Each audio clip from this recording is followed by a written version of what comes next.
عليكم ورحمة الله وبركاته. على المودة والخير نلتقي وإياكم وسؤال فقهي.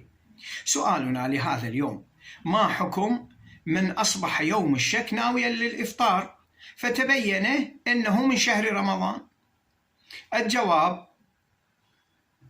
إذا تبين أن يوم الشك من شهر رمضان قبل الزوال، أي قبل وقت أذان صلاة الظهر، ولم يتناول المفطر، جدد النية وصح صومه، والأفضل له أن يقضيه بعد شهر رمضان.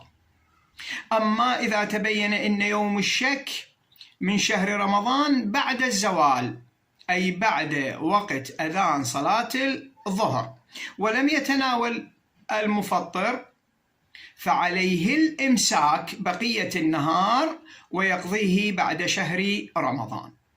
هذا الأمر في حالة أن المكلف لم يتناول المفطر.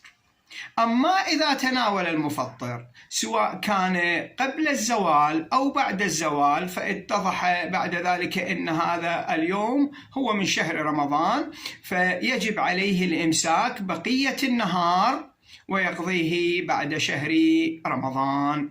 والحمد لله رب العالمين، وصل يا رب على محمد وآله الطيبين الطاهرين.